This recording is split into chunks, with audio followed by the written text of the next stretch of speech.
ये बात हम लोग मान के चलते हैं आज के डेट में। यूट्यूबर्स को आप लोग जो है सो नहीं, यूट्यूबर्स को नहीं, यूट्यूबर्स को हम लोग मानते हैं कि वो लोग आज भी हमारे आंदोलन को मजबूती से जो है वो धारदार तरीके से अपनी आवाज़ को उठाने में मदद कर रहे हैं। मैंने कहा कि कुछ ऐसे लोग हैं जो आप उनको अलग अलग पार्टियों में देखे होंगे, भाषण देते देखे होंगे, कभी वो मैंने क्या कहते हैं जेएमएम को सपोर्ट करते नजर आते हैं, कभी वो जो है वो माले को सपोर्ट करते नजर आते हैं, कभी वो पत्रकार बन जाते हैं। तो ये सो कॉल्ड जो टाइम पर चीज़ों को बदलते हैं, मैंने सिर्फ उनके बारे में ये बात कही है, क्योंकि प्रश्न ज़्यादातर वहीं से आ रहा था। बात तीखा प्रश्न पूछने का नहीं है, बात है कि क्या आपका जो प्रश्न है वो तर्कसंगत है। सर कि एक तो आदिवासी बहुत कम चेहरे देखे जाते हैं जेबी केसेस में, उसके बाद भी कोर कमेटी में दमयंती मुंडा जैसी चेहरे को आप लोग नहीं शामिल करते हैं, क्या तो प्रश्न की तरफ आ रहे हैं जिस प्रश्न को आप जानना चाहते हैं। आप बात सोच रहे हैं कोर कमेटी में जो है वो लोगों का जगह नहीं मिला।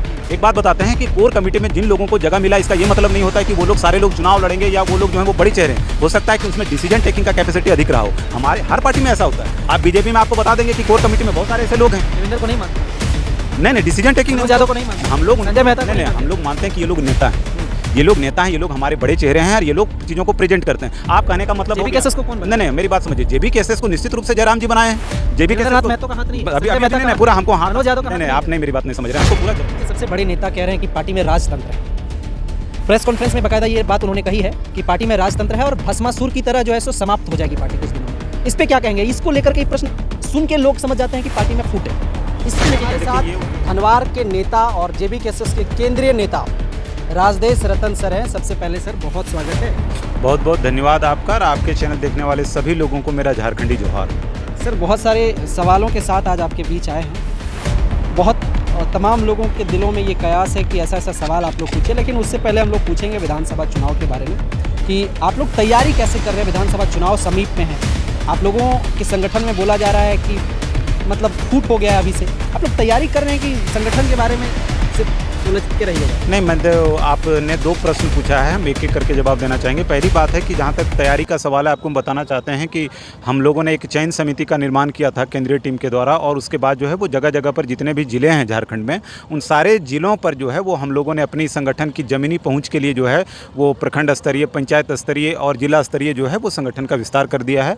और उसमें से उसी क्रम में आप अगर यदि राजधनवार की बात करें तो हम लोग प्रखंड स्तरीय जो लेवल है वहाँ तक हम लोग वहाँ पहुँचे हैं और उसके बाद हम लोग अभी जन संपर्क के साथ जो है वो पंचायत स्तरीय लोगों को अपने संगठन के साथ जोड़ रहे हैं। अब रहा दूसरा प्रश्न जो फूट की बात है, आपको हम एक बात बताना चाहते हैं कि संगठन पूरी तरह से मजबूत स्थिति में है। हमारी संगठन युवाओं की संगठन है और ज़्यादातर जो लोग हैं वो मुखर हैं। ये बात हम आपको स्पष्टता से बता देना चाहते हैं कि आप इस बात को मान सकते हैं कि जब नए नए लोग जो है वो नेतृत्व करने के लिए आते हैं तो बहुत सारे पुराने जो लोग हैं वो सारे लोग जो हैं उसका विरोध करते हैं, उनका पैर खींचने के लिए जो है वो अलग अलग एजेंडा और अलग अलग चीज़ों का इस्तेमाल करते हैं। लेकिन हम लोग इन सारी परिस्थितियों में एकजुट होकर के काम कर रहे हैं और हमको ये बात पता है कि हमारा संगठन एकदम पूरी तरह से मजबूत और एक जगह पर खड़ी है। देवेंद्र नाथ महतो को जानते हैं?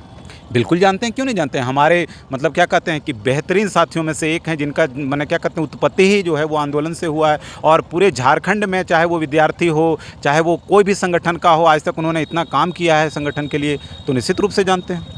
मार खाते हैं सहायक पुलिस कर्मियों के साथ, हॉस्पिटल में पड़े रहते हैं, रिम्स में कई दिनों तक इलाज चलता है। बोला जाता है केंद्र कमेटी के लोग मिलने नहीं पहुंचते। जब आप जानते हैं, जब आपके कमेटी के लोग हैं, नेता हैं, फिर आप मिलने क्यों नहीं जाते? आप नहीं, एक बात आपको बताना चाहते हैं। पहली बात तो आपको ये बताना चाहते हैं कि देवेंद्र नाथ महतो की परिचय ये है कि वो छात्र नेता हैं, छात्रों के लिए आंदोलन करते हैं और झारखंड में कोई भी तरह का अन्याय शोषण होता है उसके खिलाफ वो खड़े होते हैं। दूसरी बात उनका वो एक ये भी पहचान है कि वो हमारे संगठन के वरीय उपाध्यक्ष हैं। अब बात रही कि जो लोग नहीं पहुँचे हम आपको बताना चाहते हैं कि जब ये सब हुआ था उस समय हमारे पार्टी के जो वरीय उपाध्यक्ष संजय मेहता जी वो लगातार रहे और लगातार हम भी उनके संपर्क में रहे, फ़ोन से बातचीत होती रही।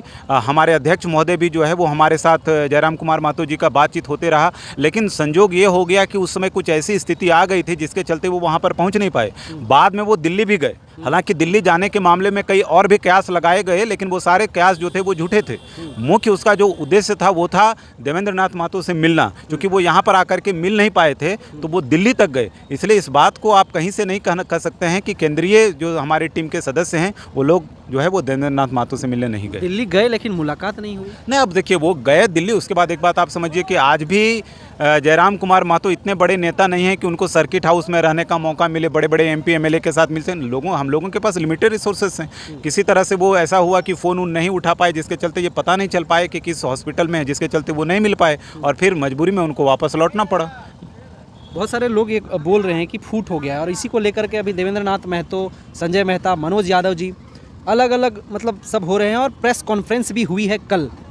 तो इसको लेकर के क्या कहेंगे? मान के चले लोग कि अभी से ही दो डिवाइड हो चुका है? नहीं, हम इस बात को मान के चलते हैं। कल का प्रेस कॉन्फ्रेंस को मैंने देखा है और उस प्रेस कॉन्फ्रेंस का जो मुद्दा था वो ये था कि जो है वो देवेंद्र नाथ महतो पर जो है वो लाठी चलाई गई, ये पहला मुद्दा था। दूसरा मुद्दा था चूँकि ये जो है वो मानसून सत्र का लास्ट दिन था और कोई भी काम जो है 10 साल 5 साल का जो सरकार का किया गया, 5 साल जो ये सरकार रही जिसने बहुत सारे वादे किए थे, 5 लाख नौकरियाँ प्रतिवर्ष की जो बात कही गई थी, साथ में जो है वो मैंने क्या कहते हैं लोगों को जो है बेरोजगारी भत्ता की बात कही गई थी, जो लोग मैंने क्या कहते हैं कॉन्ट्रैक्ट बेसिस पर हैं उसको जो है वो परमानेंट करने की बात कही गई थी। ये सारे मुद्दे पर जो है वो किया गया। अब एक बात आप समझिए कि आज के डेट टाइप का प्रश्न पूछते देखते हैं तो उसमें लगता है कि लोग जो है वो उकसाने का प्रयास कर रहे हैं। मैंने सारे यूट्यूबर आपको बताना चाहते हैं आपके माध्यम से कि आज तक जो भी हम लोगों का आंदोलन खड़ा हुआ या जिस स्थिति में आंदोलन आज है उसमें यूट्यूबर लोगों का सबसे ज़्यादा सहयोग रहा, क्योंकि नेशनल मीडिया हम लोगों को कभी कवरेज नहीं दिया है। ये बात हम लोग मान के चलते हैं आज के डेट में। भाई यूट्यूबर्स को आप लोग जो है सो नहीं, यूट्यूबर्स को नहीं,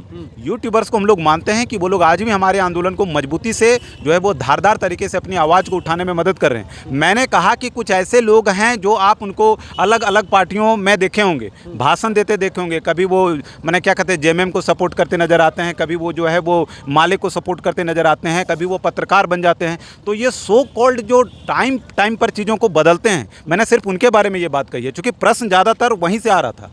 बात तीखा प्रश्न पूछने का नहीं है, बात है कि क्या आपका जो प्रश्न है वो तर्क संगत है या नहीं है। आप एक बात कह रहे थे कि नहीं हम लोगों ने वादा किया था अंगद नायक के बारे में, क्योंकि हम उस आंदोलन में हम भी थे और उस आंदोलन में रहने के साथ आपको ये बात बताना चाहते हैं कि उसको कहा गया। लेकिन एक बात कहीं ना कहीं आप लोगों को इस बात को मानना पड़ेगा कि जयराम कुमार महतो कोई आज के डेट में जो है वो कोई नेता नहीं है इस मामले में कि जहाँ से आर्थिक इनकम होता हो। मतलब कोई विधायक नहीं है, कोई मुखिया नहीं है, वार्ड सदस्य नहीं है, तो एक रैकरिंग इनकम का जरिया नहीं है। ये बात को आपको बताना चाहते हैं। लेकिन उनके साथ में बहुत सारे गाड़ियाँ घूमते हैं, क्या उनसे काट करके उनको नहीं दिया नहीं, आपको इस बात का जवाब बहुत ज़्यादा जरूरी है, इस बात का जवाब देना। जैसे एक बात समझिए कि अगर यदि जयराम जी कहीं पे घूम रहे हैं तो उसके अलावे कई उनके समर्थक हैं जिनके पास अपनी गाड़ियाँ हैं। अब जयराम जी एक गाड़ी से चल रहे हैं, उनके समर्थक 10 हैं जो 10 गाड़ियों से चल रहे हैं, इसका मतलब वो 9 गाड़ी जो है वो जयराम जी का नहीं है। जयराम जी की गाड़ी एक ही है। मेरी बात समझिए, लोगों को लगता है कि ये काफिला जो है वो जयराम जी का जा रहा है। हमारे समर्थक के पास अगर किसी की अपनी गाड़ी है तो उस गाड़ी को हम छीन नहीं लेंगे भाई, वो तो जयराम जी से प्यार करते हैं इसीलिए। दूसरी बात, अगर यदि मान लीजिए कि उनके समर्थकों में कुछ लोग ऐसे हैं जो अमीर हैं, इस बात को भी मान करके हम चलते हैं, तो उस परिस्थिति में वो अपने समर्थक को ये बात नहीं बोल सकते हैं कि जहाँ यहाँ हम वादा किए हैं तो सबको आप 8-8, 10-10 हज़ार देते चलिए। हाँ, जब हमारी पार्टी सक्षम हो जाएगी, जब हम लोग किसी मैंने क्या कहते हैं प्रतिनिधित्व के जगह पर पहुंच जाएंगे जहां से कि एक आर्थिक हमारा ही मान लीजिए रहे या उनका ही कोई वेतन मिलने लगे, अगर यदि उनको कोई 1 लाख रुपया वेतन मिल रहा है, अगर यदि वो कहीं इस तरह की वादा करते हैं और उसको हर मंथ में पूरा नहीं करते हैं तो ये क्वेश्चनेबल चीज़ है। ये प्रश्न इसमें पूछा जा सकता है। लेकिन जिस व्यक्ति के पास अपना ही कुछ ठिकाना नहीं है आर्थिक रूप से, अगर यदि उसके साथ इस तरह का प्रश्न पूछा जाए, ये प्रश्न सरकार के साथ होनी चाहिए, ये प्रश्न विपक्ष के पास होनी चाहिए, ये प्रश्न उन विधायकों के साथ होने चाहिए जिनके जो है लगातार पेंशन मिलते आ रहा है।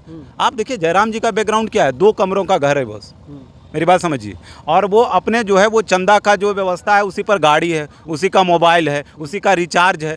कैसे हम इस बात का वादा कर दें कि भाई का भी फोन वही सबसे है। अरे हम कहते हैं कि कोई उनको दे सकता है लैंड रोवर, वो तो देने वाले पर निर्भर करता है ना जी। उन्होंने तो किसी को कहा नहीं, सब लोग उनसे प्यार करते हैं। हम कई बार उनके साथ घूमे हैं आंदोलन में, हमने देखा है कि एक व्यक्ति कोई जूता खरीद के दे रहा है, कोई टी-शर्ट खरीद करके दे रहा है, कोई पैजामा खरीद के दे रहा है, कोई पैसा भी दे रहा है, कोई पैसा भी दे रहा है। पूरे चुनाव से 8,000 रुपया नहीं दे सकते पूरे नहीं, तो जिस समय चुनाव का दौर था उस समय कुछ चंदा आया, कुछ ही चंदा आया, लेकिन उसको रैकरिंग मोड पर आप नहीं कह सकते हैं कि आप मंथली किसी को भी, जैसे आप किसी को पैसा दे सकते हैं जब आपके पास लगातार पैसा आता है, हर मंथ में पैसा आता है। अच्छा, तो आप किसी पार्टी के सबसे बड़े नेता कह रहे हैं कि पार्टी में राजतंत्र है। प्रेस कॉन्फ्रेंस में बाकायदा ये बात उन्होंने कही है कि पार्टी में राजतंत्र है और भस्मासुर की तरह जो है सो समाप्त हो जाएगी पार्टी कुछ दिनों में। इस पे क्या कहेंगे? इसको लेकर के ये प्रश्न सुन के लोग समझ जाते हैं कि पार्टी में फूट है, इस पे लेके क्या? देखिए, ये उनका अपना निजी मानना है, ये उनका निजी वक्तव्य हो सकता है। पार्टी की तरफ से इसका किसी भी तरह का कोई सत्यापन नहीं किया जाता है। हम आपको आपके बिहाफ में बोलते हैं कि ये जिस नेता ने इस बात को कहा है उनका ये निजी अपना वक्तव्य हो सकता है। ये पार्टी फोरम से कहीं से भी इस बात को नहीं दर्शाया जा सकता है। और हम बड़ी स्पष्टता के साथ आपको बताना चाहते हैं कि जयराम कुमार महतो जो है वो राजतंत्र नहीं प्रजातंत्र पर विश्वास करते हैं पूरी तरह से। और हमने इस बात को देखा है बहुत नज़दीक से, इसलिए नहीं आप ये बात प्रश्न में उठा सकते हैं। देखिए अभी जो प्रश्न उठ रहा है उसमें से हम बहुत बढ़िया से बोल सकते हैं कि चूँकि देखिए जब कोई इतने बैकग्राउंड से ऐसे बैकग्राउंड से आता है जहाँ पर कुछ नहीं रहता है तो लोग उसको उठने नहीं देना चाहते हैं, उसको दबाना चाहते हैं। हमेशा आज तक जो है वो नेता का बेटा ही नेता बना, विधायक का बेटा विधायक बना, तो पैसे वाले ही जो है वो हमेशा सत्ता में आए। इन सारी परिस्थितियों को यदि आप ध्यान में रखें तो एक 2 कमरे के घर में पैदा हुआ एक गरीब का बेटा अगर यदि उभर रहा है, एक नेतृत्व के रूप में देख रहा है, झारखंड में लोग उसको आशा के दृष्टिकोण से देख रहे हैं, तो निश्चित रूप से जब आपको प्रसिद्धि मिलती है तो उसके साथ साजिश भी साथ साथ में चलता है। तो बाहरी लोगों का अपना ये साजिश है, विपक्षियों का साजिश है, पक्ष में जो उनका साजिश है, चूँकि लोग देख रहे हैं कि आने वाले समय में झारखंड का ये बड़ा चेहरा है, नेतृत्व इसके हाथ में जाने वाला है। लेकिन जो बात किसी ने ये बात कोई मेरे पार्टी से अगर यदि कहा जाता तो उसको हम औपचारिक तौर पर इसका हम पूरी तरह से जो है वो खंडन करते हैं। ये किसी का अपना निजी वक्तव्य हो सकता है, लेकिन हमारे पार्टी फोरम से इस तरह का किसी भी तरह का सत्यापन नहीं है। हम इस बात को आपको स्पष्टता से बता दे रहे हैं कि वो व्यक्ति सब लोगों के राय शुमारी के साथ ही चलते हैं। और पूरी तरह से हमने देखा है जहाँ तक बात रहा, देखिए पार्टी में अलग अलग लोग होते हैं, उनकी अपनी दक्षता होती है। एक बहुत अच्छा स्पीकर जो होता है, एक बहुत बढ़िया लीडर होगा, इसकी गारंटी नहीं होती है। एक बहुत बढ़िया जो लीडर है वो बहुत बढ़िया डिसीजन टेकर होगा, इसकी कोई गारंटी नहीं है। इसलिए पार्टियों में अलग अलग फोरम बनाए जाते हैं और योग्यता के हिसाब से, उसकी स्किल के हिसाब से जो है वो लोगों का चुनाव किया जाता है। हम आपके प्रश्न की तरफ आ रहे हैं, जिस प्रश्न को आप जानना चाहते हैं। आप बात सोच रहे हैं कोर कमेटी में जो है वो लोगों का जगह नहीं मिला। एक बात बताते हैं कि कोर कमेटी में जिन लोगों को जगह मिला इसका ये मतलब नहीं होता है कि वो लोग सारे लोग चुनाव लड़ेंगे या वो लोग जो है वो बड़े चेहरे हैं। हो सकता है कि उनमें डिसीजन टेकिंग का कैपेसिटी अधिक रहा हो। हमारे हर पार्टी में ऐसा होता है। आप बीजेपी में आपको बता देंगे कि कोर कमेटी में बहुत सारे ऐसे लोग हैं। देवेंद्र को नहीं मानते हैं आप लोग डिसीजन टेकिंग में? नहीं, डिसीजन टेकिंग मनोज यादव को नहीं मानते हम लोग। संजय मेहता को नहीं, हम लोग मानते हैं कि ये लोग नेता हैं। ये लोग नेता हैं, ये लोग हमारे बड़े चेहरे हैं और ये लोग चीज़ों को प्रेजेंट करते हैं। आप कहने का मतलब जेबी केसेस को कौन बनाया? नहीं, मेरी बात समझिए। जेबी केसेस को निश्चित रूप से जयराम जी बनाए हैं। जेबी केसेस मेहता का हाथ नहीं है। अभी नहीं, पूरा हमको हाथ। मनोज यादव का नहीं, आप नहीं मेरी बात नहीं समझ रहे, हमको पूरा जवाब देने दीजिए। हम जिन चीज़ों के ऊपर बात कर रहे हैं वो है, जैसे कि मान लीजिए कि आप कह रहे हैं कि नहीं देवेंद्र जी बनाए हैं, मोतीलाल महतो बनाए हैं, मनोज यादव बनाए हैं, संजय मेहता बनाए हैं, राजदेश रतन बनाए हैं, जिसने सारे लोग बनाए हैं। क्योंकि ये जनता की पार्टी है, आवाम से उभर करके आई है, परिस्थिति से उभरा हुआ पार्टी है। लेकिन कोई एक व्यक्ति भी नहीं बनाया इसको, मेरी बात समझिए। और हर बात के बदले में अगर यदि कोई सेकेंड लाइन ऑफ लीडरशिप है उसको आप उभरने का मौका नहीं दीजिएगा तो पार्टी कैसे बनेगी? इसका आप लोगों ने जवाब नहीं दिया। अगर यदि कोई 5 लोग जो है वो पार्टी में है तो अगर यदि पीछे का 15 लोग खड़ा है तो उसको कभी आगे नहीं आना चाहिए क्या? कब वो नेता बनेगा? इसलिए सारे लोगों को बराबर मौका मिलना चाहिए, पार्टी का नियम है और वो जो है वो बहुत अच्छा से अध्यक्ष महोदय फॉलो कर रहे हैं। एक आरोप लगता है सर कि एक तो आदिवासी बहुत कम चेहरे देखे जाते हैं जेबी केसेस में, उसके बाद भी कोर कमेटी में दमयंती मुंडा जैसी चेहरे को आप लोग नहीं शामिल करते, क्या वजह है? आपको हम बताना चाहते हैं कि हमारे केंद्रीय महिला अध्यक्ष हैं वो। बिल्कुल है, लेकिन शायद यही वजह है कि उनको नहीं आप लोग ऐसा कोर कमेटी में क्या है कि सभी लोगों को आना चाहिए? अगर आज हमारे पास 1 करोड़ का रुझान है या 2 करोड़ लोग हमारे साथ जुड़े हुए हैं, इसका मतलब क्या 2 करोड़ लोग कोर कमेटी में आएंगे तभी वो जेबी केसेस के हैं क्या? कोर कमेटी महज इसलिए बनाया जाता है कि जब डिसीजन टेकिंग की बात हो उसमें से एक वो भी पार्ट है। हमारे पास अनुशासन समिति भी बना हुआ है, हमारे पास प्रोटेन जो है प्रभारी का भी लिस्ट बना हुआ है, हमारे पास जो स्क्रीनिंग कमेटी भी बना हुआ है। आप लोग इस बात पर चर्चा नहीं कर रहे हैं। सिर्फ कोई पार्टी में अगर कोर कमेटी बना हुआ है तो कोर कमेटी ही पार्टी को रन करेगी, ऐसा कुछ नहीं होता है। लेकिन आप ही के पार्टी के नेता जो है सो कोर कमेटी को लेकर लड़ रहे हैं कि नहीं, ये आप लोग लड़वा रहे हैं। कैसे कह सकते हैं सर? इसलिए कह रहे हैं क्योंकि आप लोग कोर कमेटी को इतना तुल दे रहे हैं। कोर कमेटी हमारे पार्टी का एक महज भाग है, इसके अलावा वो कुछ भी नहीं है। हमारे जो बड़े स्तरीय नेता हैं, बड़े चेहरे हैं, वो लोग बड़े चेहरे हैं वो हैं और वो पार्टी के साथ हैं और बहुत स्पष्टता और मजबूती के साथ आपको बताना चाहते हैं कि हम लोग एक सूत्र में बंधे हुए हैं और कभी भी हम लोग अलग नहीं हो सकते हैं। ये माला जो बना है बड़ी मुश्किल से बना है और ये टूटेगा नहीं। ये झारखंड के नवनिर्माण के लिए आया है और इसका ये नवनिर्माण जो है वो 2024 में आपको दिखेगा, 25 में। चलिए, शुक्रिया, बहुत बहुत धन्यवाद। देखना ये है कि अब आप लोग क्या सोचते हैं। इन्होंने बड़ी बखूबी से कोर कमेटी की चीज़ों को साफ तरीके से रखने का प्रयास किया है, रखा है बल्कि। बाकी आप तमाम लोग क्या सोचते हैं अपनी प्रतिक्रिया जरूर दें। बहुत धन्यवाद। जोहार, जय हिंद।